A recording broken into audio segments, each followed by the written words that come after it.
সঙ্গে হাতাহাত করে কোটি কোটি টাকা মুনাফা পায়। এই আওয়ামী লীগের দালাল আওয়ামী লীগের দালাল কোনো ভাই হবে না, আওয়ামী লীগের দালালের কোনো ভাই হবে না।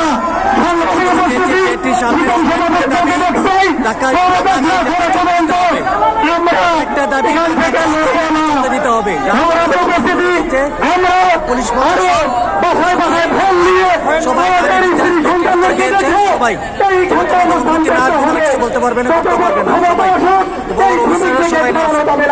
আমরা কমলের কাপড় পরিধান করে এসেছি, আমরা মৃত্যুকে ভয় পাই না, আমরা বেশি কিছু চাইনি, আমরা ৩,০০০ গাড়ি এই টাকা ঘরে চলাচলের ব্যবস্থা করতে পেরেছি। এই সুতরাং সভাটিকে যদি ২ কোটি টাকা দিতে পারতাম তাহলে অবশ্যই পারমিশন দিত। মেট্রো গাড়ির মালিক লক্ষ লক্ষ টাকা কোটি কোটি টাকা করতে দিয়ে দেয়, সেই জন্য মেট্রো গাড়ির মালিকের পক্ষ হয়ে কথা বলে। এ হলো মেট্রো গাড়ির দালাল। এই মেট্রো গাড়ির দালাল সুতরাং সভাপতি পদত্যাগ না করে ঘর থেকে ফিরব না। এই মেট্রো গাড়ির মালিকের সংগ্রান্ত উপস্থিতি আপনারা জানেন। এই সুতরাং সভাপতি একমাত্র রুগীর গাড়িগুলো যেতে পারতেছে, তাছাড়া কোনো গাড়ি যেতে পারতেছে। সবার একটাই দাবি, ঢাকা গাড়ি চলতে হবে। ঢাকা গাড়ি যেহেতু না চলবে মতো যেতে পারবে না। সবার একটাই দাবি।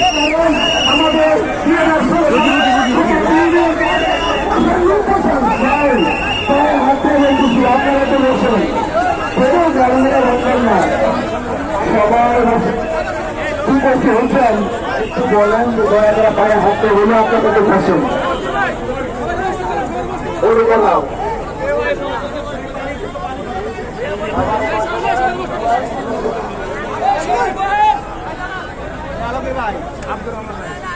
সকল ভাইরা সবাই বসে পড়েন, আজকে এই জায়গায় আমরা কেউ যাবো না।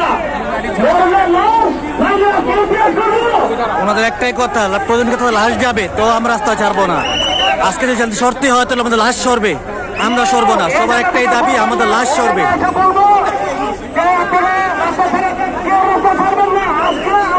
হাতাহাত করে কোটি কোটি টাকা মুনাফা পায়। আওয়ামী লীগের দালাল আওয়ামী লীগের দালাল কোনো ভাই হবে না, আওয়ামী লীগের দালালের কোনো ভাই হবে না।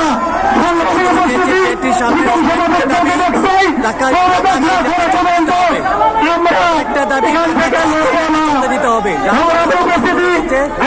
পুলিশ সবাই বলতে পারবেন